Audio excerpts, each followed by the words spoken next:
if you can recall what we were doing last Wednesday we ended with solution concentration calculations. And we focused primarily on the calculation of mass percent and the calculation of molarity. And both of those calculations centered on the idea of we need to know something about what's dissolved, and we need to know something about how much solution we have. With mass percent, it was all about masses. Mass of the stuff dissolved divided by mass of the total solution. In molarity, it was all about moles and volume. Moles of the stuff dissolved divided by liters of the total solution. Well, not every solution is made by taking solid stuff or even liquid stuff and dissolving it into water. Sometimes the easiest solution, the easiest way to make a solution is to start with a solution that's already been made for you. And so what happens a lot of times, we have what are called stock solutions. Stock solutions are highly concentrated solutions generated by a chemical manufacturer and sold in this bulk form because it's easy to do. It's a lot easier to send high concentration stuff across the country and have people make whatever solutions they need to out of it, rather than sending the low dilution stuff everywhere else. So, for example, the acids that you use in lab. Most of the acids that you've been using in lab have probably been somewhere between 0.1 molar and 2 molar in concentration. 2 molar being kind of the higher end, 0.1 being a lot of what we use for a lot of things. Hydrochloric acid comes to us in a 12 molar concentration. 12 moles of hydrochloric acid for every liter of solution. How do I get it from that 12 molar hydrochloric that the chemical manufacturer sends us to the 0.1 molar that you use for general testing? The answer there is dilution. Dilution is just simply the act of adding water to something to change its concentration. And whenever we dilute something, the concentration always decreases as a result. But this kind of work has to be done somewhat precisely. How do I know how much of the stock solution to measure out to give me the solution that I'm interested in? Well, the answer to that question can be found through the use of the dilution equation. The dilution equation, M1V1 is equal to M2V2, tells us how much starting material I need to give me a solution that I desire. So the M1V1, this would be our starting solution or our stock.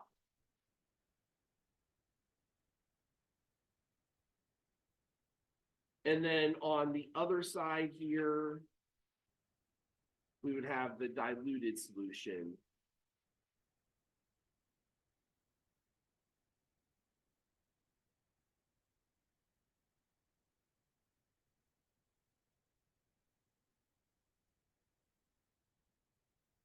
M in both cases is the molarity.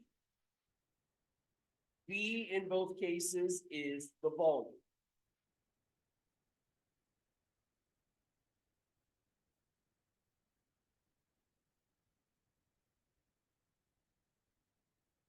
Now, the reason that this equation works is based on a relatively simple definition, the definition of molarity itself.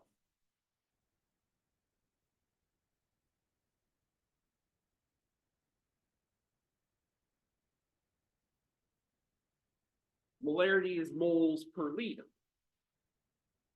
Well, if I take that number of moles and I extract some of them out,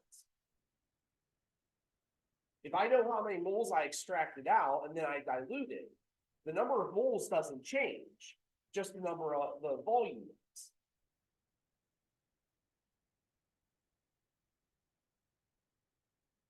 Just as an example here, I've got a bin full of paper clips here. Now, in this particular box, we could describe the concentration of paper clips being relative to the size of the box and how many paper clips there are. But if I take a sample of these paper clips out, just like I would take a sample of the stock solution out, I could count how many paper clips I actually extracted. Looks like 5.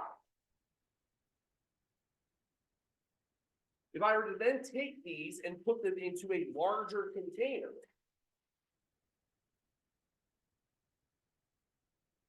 the number of paper clips hasn't changed, but the container has gotten larger. That's the premise that this dilution equation is based on. When I pull out a sample of my stock solution, if I know how many moles are there, that number of moles doesn't change regardless of how much water I add to it. Now it just becomes a matter of how much water did I add to it. Now here's the real tricky part. Why this equation is ultimately awesome.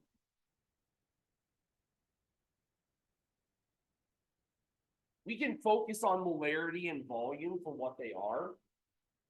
Our book will tell us that molarity times volume in liters gives us moles, and that's why this equation ultimately works, and they're correct. But the real kicker here is that the molarity, the M, doesn't actually have to be molarity. This equation will work for mass percentage. This equation will work for other concentration units that we haven't even talked about yet.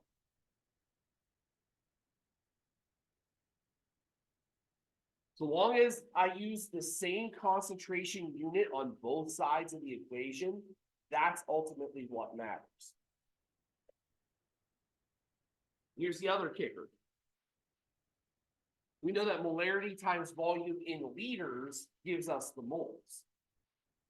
I don't have to use liters for volume. If I measure things out in milliliters, that's perfectly okay. I just got to make sure that I have milliliters on both sides of the equation so that they cancel out. So this equation, the dilution equation, is a very versatile equation.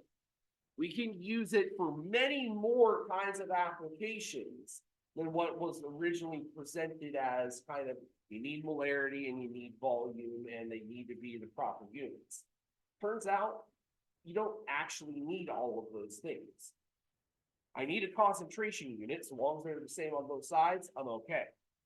I need a volume unit, so long as the volumes are the same on both sides, I'm okay.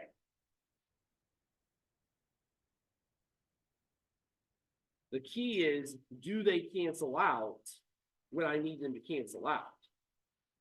So let's take a look at an example problem here.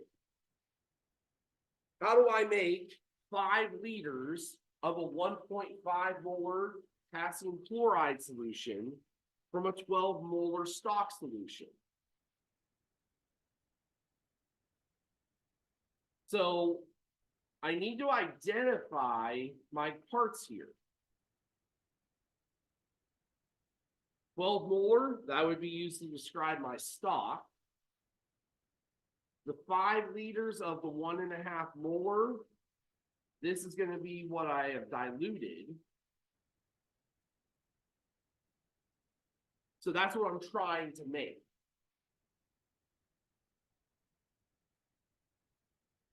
M1V1 is equal to M2V2. My molarity for the stock is 12.0 molar. My volume is unknown because I'm trying to figure out how much I need to measure out. My final concentration is 1.50 molar. And I have 5 liters of it.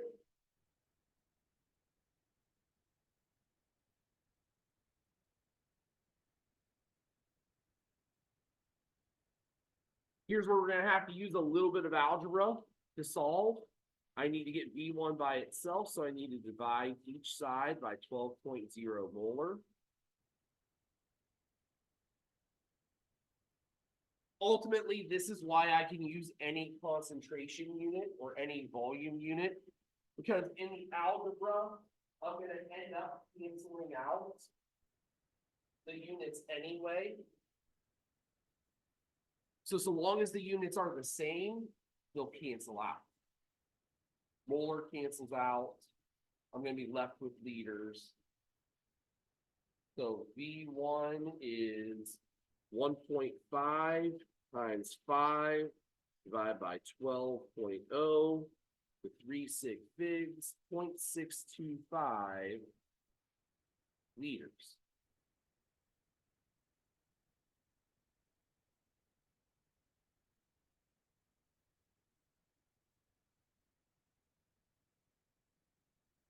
Question asked,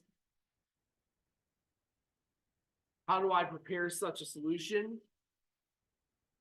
Well, the equation tells me what I need to do. I need to measure 625 milliliters of the 12 molar stock. Then dilute with water 5 liters.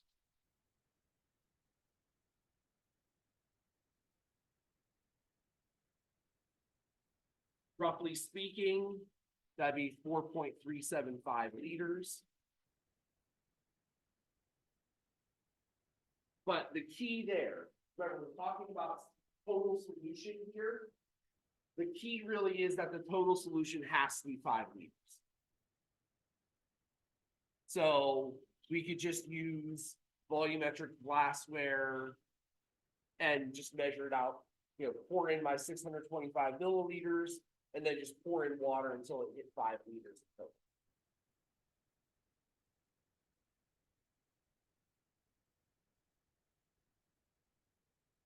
Yeah. Good. All right. Any other close to questions or actual questions?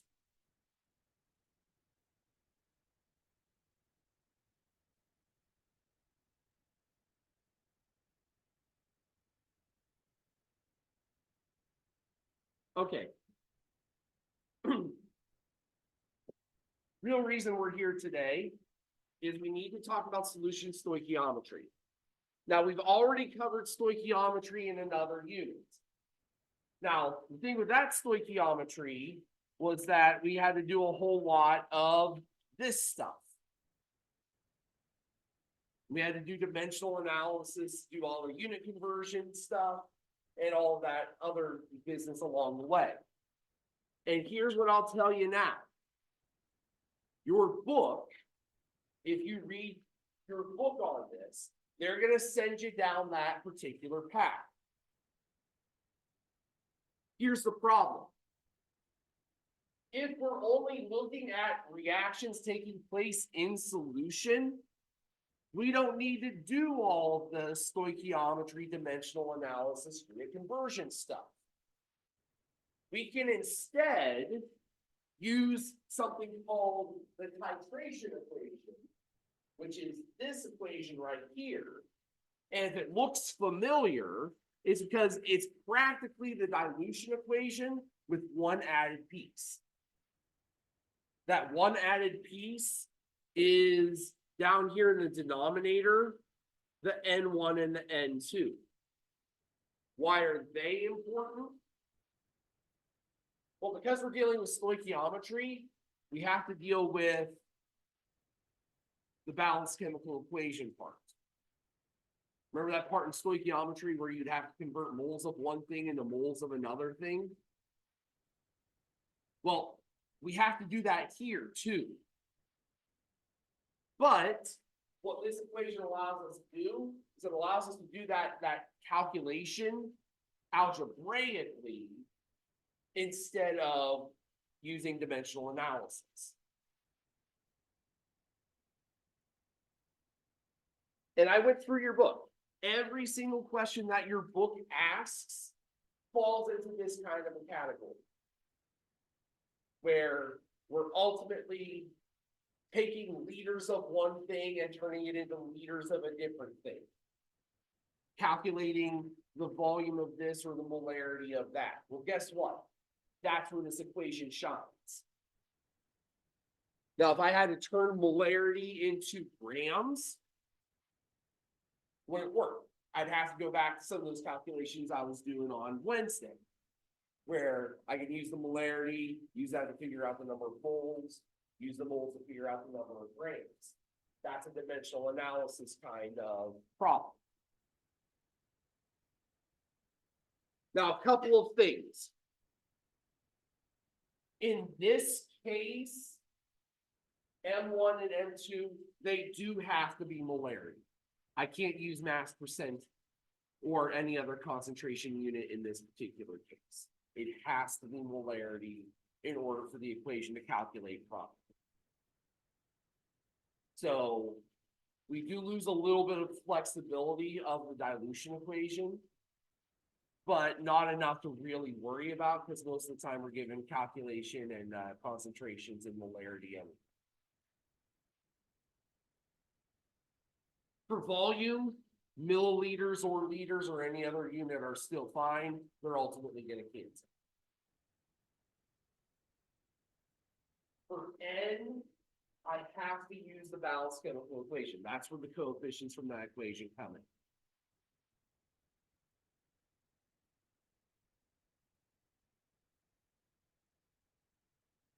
So your book calls this solution stoichiometry. Your lab today is going to call this titration. The only difference is in the lab, you're going to be doing acid and base, but the premise is going to be exactly the same. I'm going to be measuring out an amount of acid. I'm going to be measuring out how much base I add to that acid. I'm going to be using those measured values to figure out the concentration of the acid in the flask. The fundamentals are exactly the same. It's just a different way of talking about it. Titration is a technique, something that you do in the lab. This is a calculation. The technique and the calculation in this case mesh.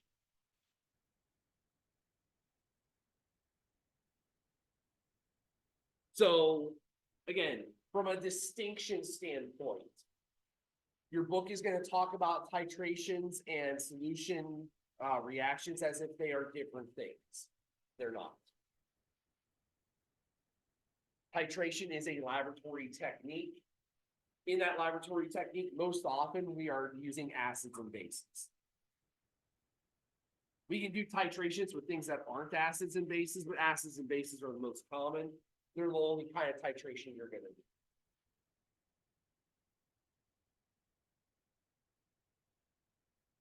What's really important for us, though, is this last point.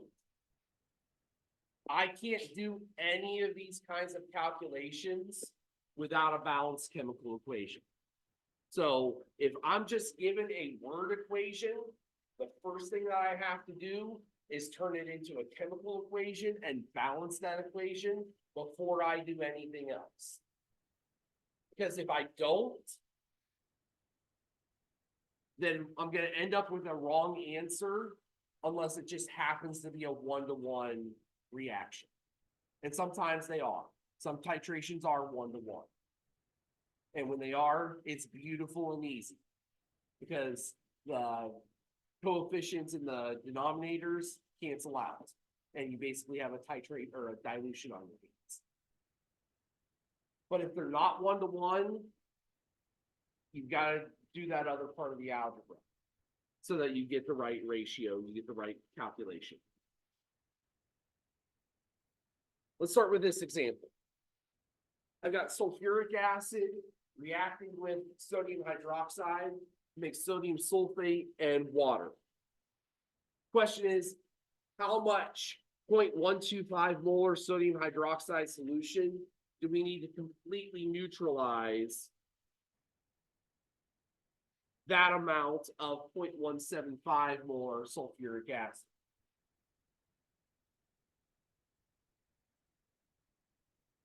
So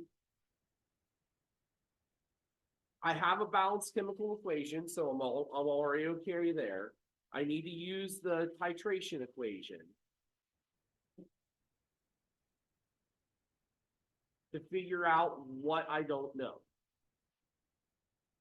So it doesn't matter what I assign as 1 and 2, so long as I'm consistent. Since sulfuric acid was mentioned first in the equation, I'll make that 1. I'll make the sodium hydroxide 2. So M1 for the sulfuric acid would be 0.175 molar. V1 would be 0.225 liters. N for sulfuric acid is 1. For the sodium hydroxide, 0.125 molar is my M. My V is what we're trying to find out. And its coefficient is 2. So that goes into the denominator there.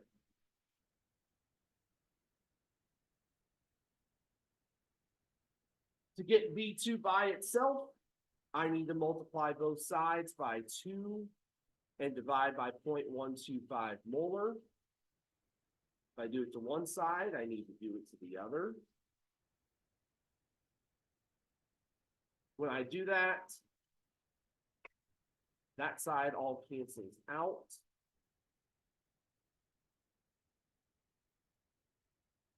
On this side, the molarity cancels out. All that's left over are liters.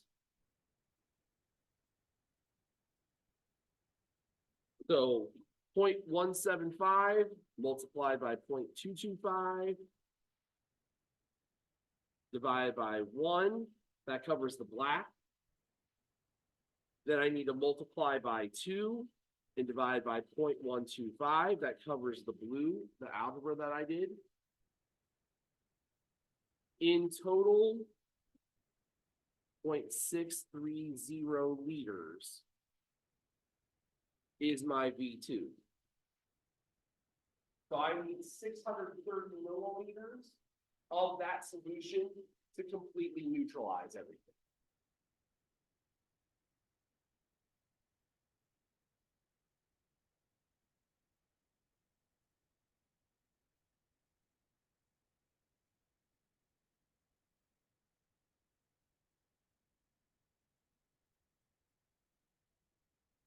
Questions with this example?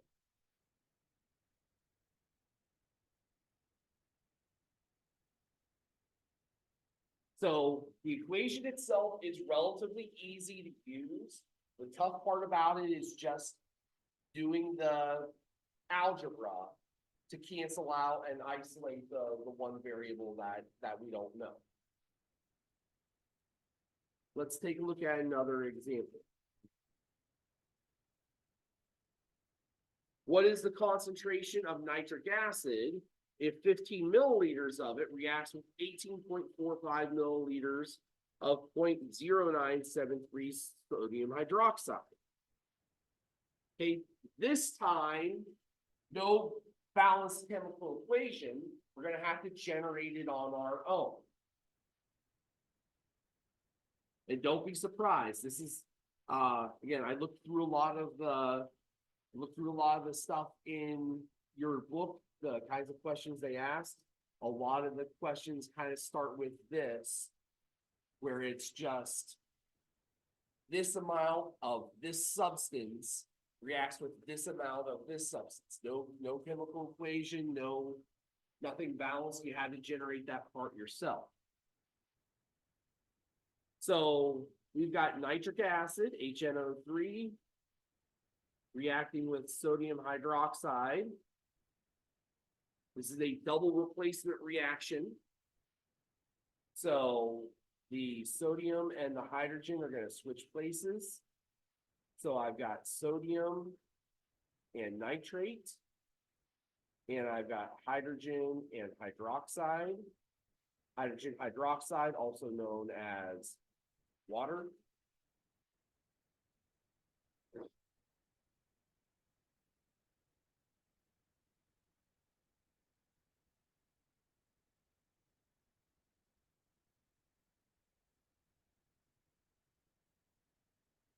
Now, the key to these kinds of problems really comes down to, are my chemical formulas correct? Are my charges all correct? A real easy way of kind of trying to figure out if you're on the right track or not, look at your periodic table. And look in particular at the ions and see if the ions are similar or are they different. So hydrogen and sodium are both in group 1, so they're both going to have +1 charges. And so when they switch places, they're going to have the exact same relationship with the other ion. So if it was 1-to-1 with the sodium, it's going to be 1-to-1 with the hydrogen, and vice versa. If it was 2-to-1 on the one side, it would be 2-to-1 on the other side as well. So, try to use the periodic table to give you some of those clues to let you know if you're kind of going in the right direction or not. Is this equation balanced?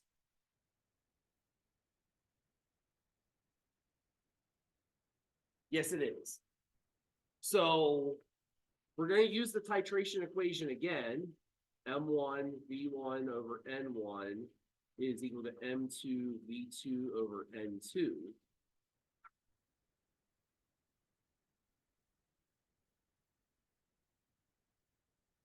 The thing to know, however, is that N1 and N2 are both 1.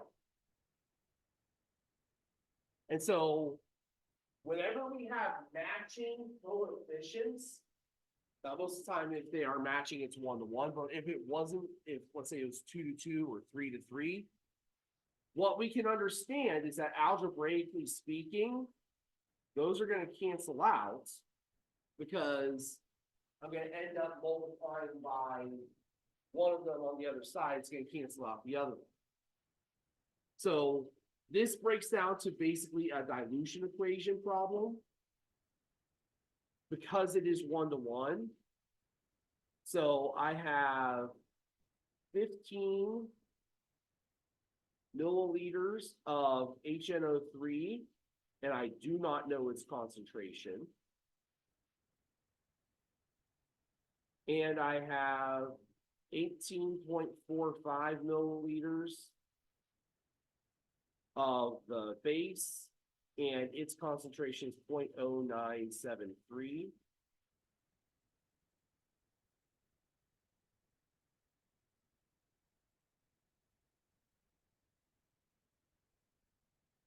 So to get the molarity by itself, I need to divide both sides by the 15 milliliters.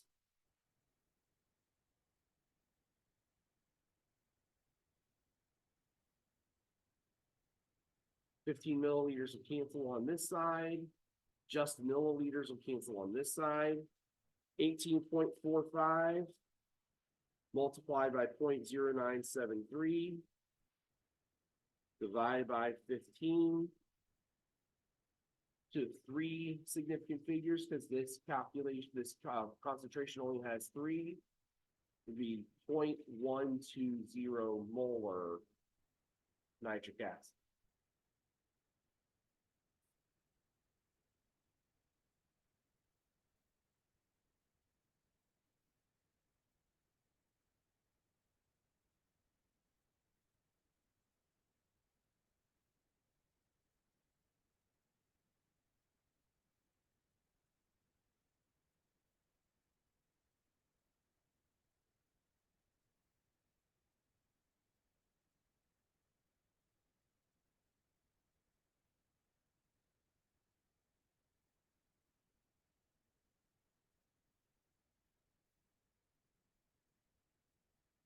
Any questions with that second example?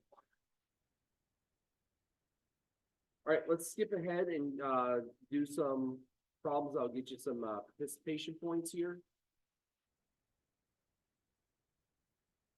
So here I've provided you the balanced chemical equation between sodium hydroxide and iron 3 chloride. Question is, if it takes 21.33 milliliters of that sodium hydroxide to react with 25 milliliters of the iron 3 chloride, what is the concentration of the iron 3 chloride? So go ahead, take a couple of minutes. Try to use that titration equation to figure out the unknown concentration.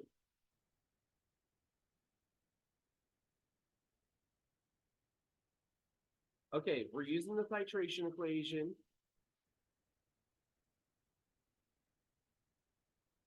The thing that we have to remember is consistency. We want all of the things that are labeled as 1 to all be describing the same compound. So most of you use sodium hydroxide for that because that's the one we have the most information for. Perfectly fine that you did so, but make sure that everything on that side of the equation describes the sodium hydroxide. And so that would mean that the concentration is 0.1199. That would mean that the volume is 21.33 milliliters. That would mean that the coefficient is 3. Now, a couple of you really had a hard time kind of putting your head around where we got the numbers. This 3 is the same as this 3.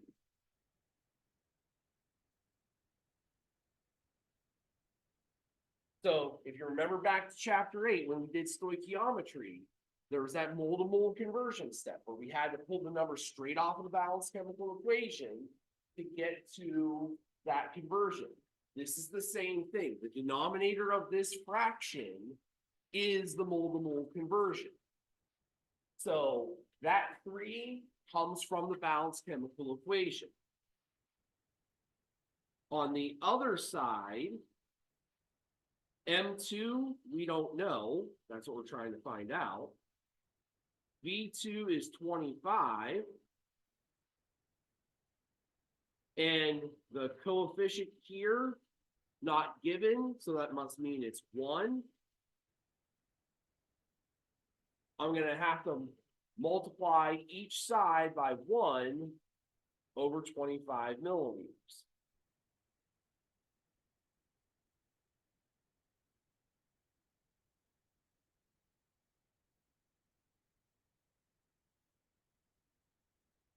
When I do that, milliliters cancel on this side. Everything cancels on this side other than M2.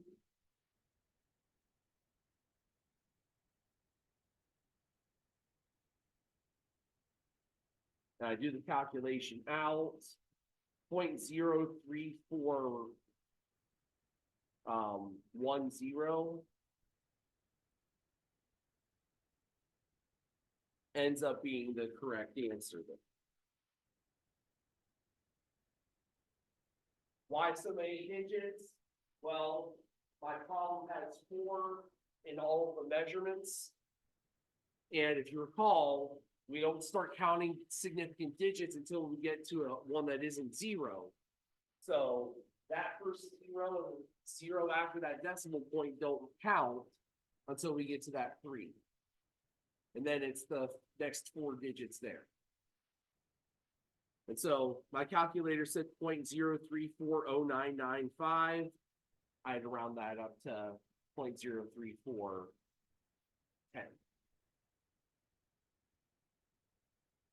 Okay, so there are a couple of other example problems here.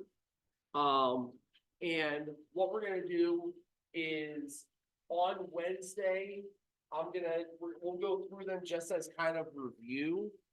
But I want you to do the homework there's a post lecture about these kinds of calculations up there that is due tomorrow night. I want you to do it. I want you to keep it on time.